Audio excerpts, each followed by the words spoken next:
Hello साथियों, नमस्कार। मैं पंकज विश्वकर्मा आपका बहुत बहुत स्वागत करता हूं अपने YouTube channel quality management system में। तो साथियों, आज हम बहुत दिनों बाद मिल रहे हैं आप लोगों के समक्ष और आप लोगों के लिए आज एक बहुत ही इंफॉर्मेटिव वीडियो लेके आए हैं।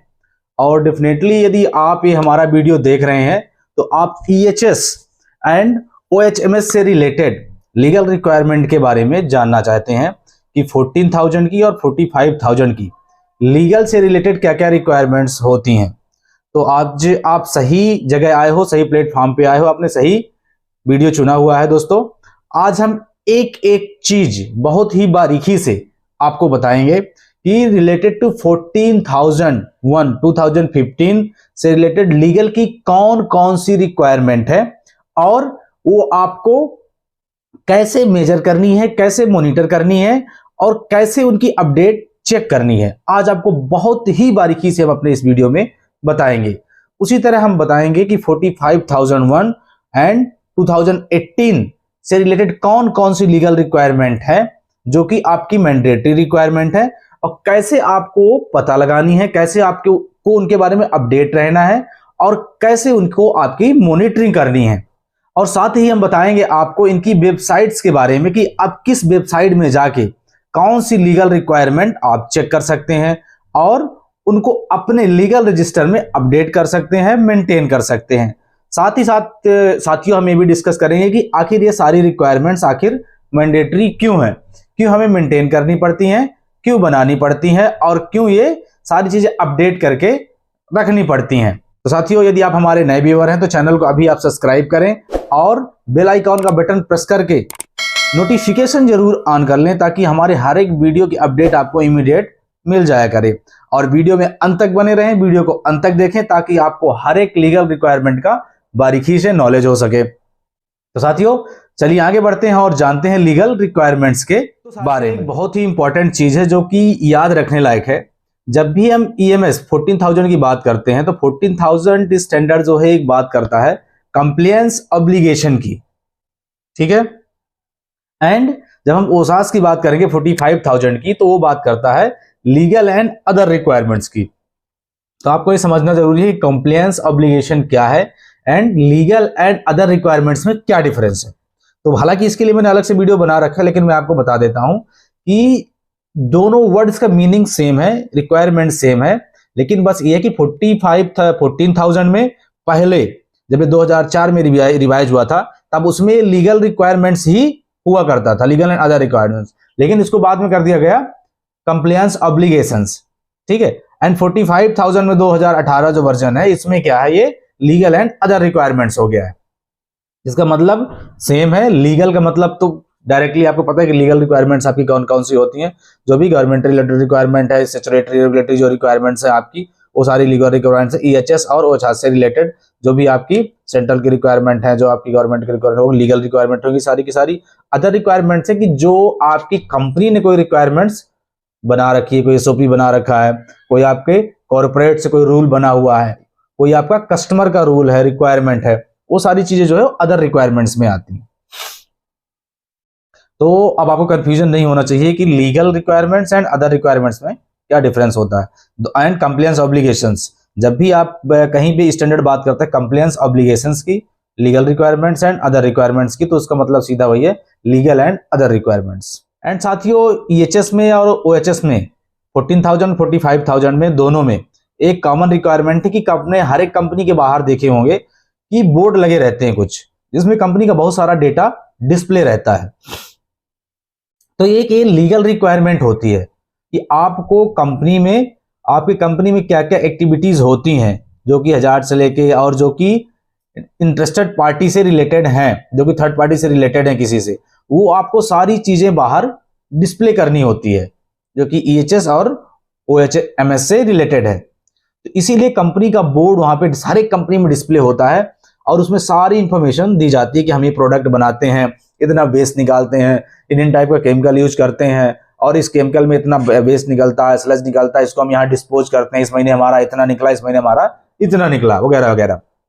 तो अब इसकी एक रिक्वायरमेंट है कि हम बोर्ड का साइज क्या बनाएं, किस कलर का बनाएं। तो इसमें देखो सिंपल सा रूल है, कई स्टैंडर्ड्स में लिखा होता है कि लाल कलर का हो, बैकग्राउंड ब्लैक हो, व्हाइट कलर का लिखा हो, ऐसा कुछ रिक्वायरमेंट नहीं है। उसमें बस एक टेम्पलेट दी हुई है, लेकिन आप यदि बनाना चाहते हो तो आप सिंपल ऐसा बना सकते हैं। बोर्ड शुड बी, उसकी लेंथ फिक्स है 6x4 का होना चाहिए। ठीक है, कितना? 6 फीट लंबा, 4 फीट चौड़ा होना चाहिए। रेड कलर कंपनी और उसका आप बैकग्राउंड रख सकते हो। ठीक है, अब ब्लैक टेक्स्ट में लिख सकते हो जिससे कि आपको इजीली दूर से भी वो दिखे। रिक्वायरमेंट ये है कि डेटा जो आपका है बोर्ड में मंथली अपडेटेड होना चाहिए, और वो डेटा सेंटर पोल्यूशन जो भी आपका कंट्रोल बोर्ड है, पोल्यूशन कंट्रोल बोर्ड है, उसको शेयर होना चाहिए। ठीक है, बोर्ड होना चाहिए 4x6 का बोर्ड होना चाहिए, बैकग्राउंड लाल कलर का होना चाहिए, ब्लैक टेक्स्ट से लिखा होना चाहिए, मंथली अपडेटेड होना चाहिए, और वो जो उसका डेटा है वो पोल्यूशन कंट्रोल बोर्ड से शेयर होना चाहिए मंथली। ये जो पोल्यूशन कंट्रोल बोर्ड होते हैं और ये सारी चीजें होती हैं, इनका फ्लो कैसे होता है, फ्लो कैसे आखिर बना हुआ होता है? तो साथियों इस तरीके से कुछ इनका फ्लो होता है। पोल्यूशन कंट्रोल कमेटी जो होती है वो स्टेट पोल्यूशन कंट्रोल बोर्ड को रिपोर्ट करती है। स्टेट पोल्यूशन कंट्रोल बोर्ड जो होता है वो सेंट्रल पोल्यूशन कंट्रोल बोर्ड को रिपोर्ट करता है। सेंट्रल पोल्यूशन कंट्रोल बोर्ड जो होता है वो ministry of environment, forest, climate change को रिपोर्ट करता है। तो इस तरीके से इनका सीक्वेंस होता है, इनका फ्लो बना हुआ होता है। तो इसमें कुछ दोस्तों इंपॉर्टेंट वेबसाइट की हम बात कर लेते हैं कि आपको जो रिक्वायरमेंट्स के बारे में पता करना है कि ईएचएस की कौन सी रिक्वायरमेंट्स हैं, अपडेटेड है नहीं है, और क्या क्या चीजें हैं जो अपडेट हो गई हैं, कौन सा लॉ कब अपडेट हुआ है। तो आप कहां से पता करेंगे कौन सी रिक्वायरमेंट आज अपडेट हो गई है, कौन सी पुरानी है? तो उसका आखिर आप कहां से एक अच्छा तरीका, कहां से आप ओरिजिनल में, कि जब नेट में चेक करेंगे तो हो सकता है आपको पुराना दिखाए कुछ भी था, लेकिन आप कैसे आप एक ऑथेंटिक सोर्स के थ्रू कैसे चेक करेंगे? तो हम बात करते हैं। यहाँ पे आप कुछ वेबसाइट्स देख रहे हो जैसे moef.nic.in, मतलब क्या है? मिनिस्ट्री, किसकी वेबसाइट है? Ministry of forest and climate change. तो आपको यहाँ पे ईएचएस के बारे में, ईएमएस के बारे में सारी जानकारी मिल जाएगी, जो उससे रिलेटेड कुछ भी अपडेट जो आएगा वो यहाँ पे आप देख सकते हो। cpcb.gov.in, central pollution control board की वेबसाइट में जाके उससे रिलेटेड सारे अपडेट्स आप चेक कर सकते हो। एक्सप्लोसिव एक्ट के बारे में यदि आपको चेक करना है तो आप जाओगे pso.gov.in। ठीक है, petroleum and explosive safety organisation है, तो उसके बारे में जो भी अपडेट आएगी वो यहां से आप देख सकते हो। फिर है dgfasli.gov.in, A director general of factories, social and labour institutes. तो यहां से जाके आप सारी उसके बारे में अपडेट चेक कर सकते हो। तो साथियों चलिए अब जान लेते हैं कि लीगल की रिक्वायरमेंट आखिर है कौन कौन सी। तो सबसे पहले दोस्तों रिक्वायरमेंट है वाटर की रिक्वायरमेंट है। Water pollution and prevention control act होता है 1974, लेटेस्ट इसका वर्जन है अभी। फिर है दूसरा ईपी, इन्वायरमेंटल प्रोटेक्शन एक्ट है 1986 में जो अपडेट हुआ है। फिर तीसरा है air pollution prevention and control act 1981, 1982। फिर है EP act, environmental protection act है। फिर पांचवा है hazardous waste management and trans boundary movement rule 2019। फिर है hazardous waste management and trans boundary movement rule 2019।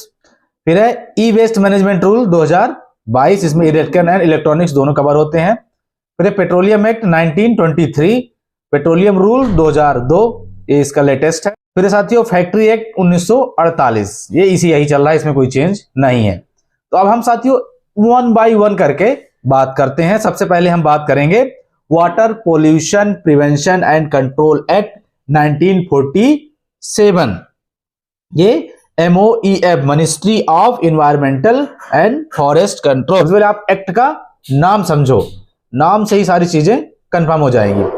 Water pollution prevention and control act, water pollution को prevent करना है, कंट्रोल करना है, इसके लिए एक्ट बनाया गया 1974 में। ठीक है, जिसके लिए रूल बनाया गया है water pollution prevention control rule 1974।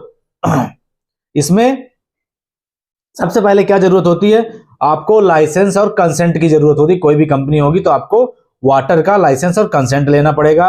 Consent to establish, consent to operate. Water की आपको क्वालिटी, क्वांटिटी और क्वालिटी दोनों मॉनिटर करनी है, इनलेट की और आउटलेट की। क्लियर? जो भी वाटर निकलेगा क्वालिटी क्या लेवल है, क्वांटिटी कितना निकला। ठीक है, तो इनलेट भी और आउटलेट। दोनों मॉनिटर करना है।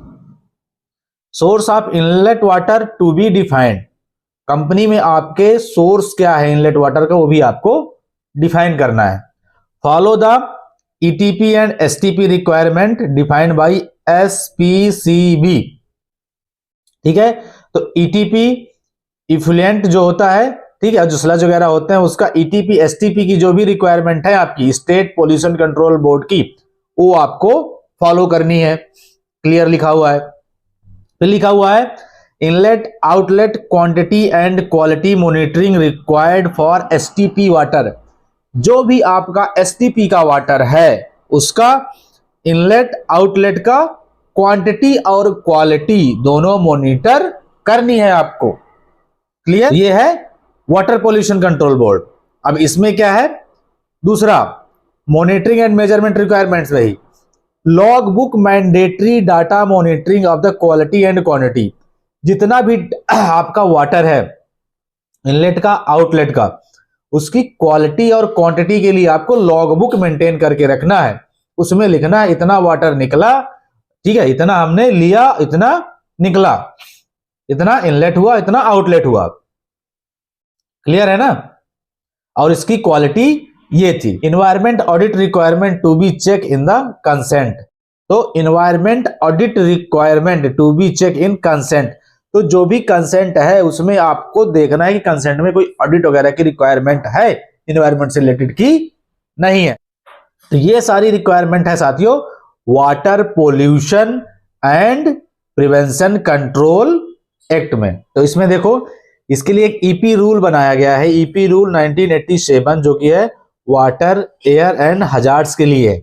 ठीक है, इसमें इन्वायरमेंटल स्टेटमेंट है एक कि फॉर्म 5 आपको environmental statement to be submit every year 13 September.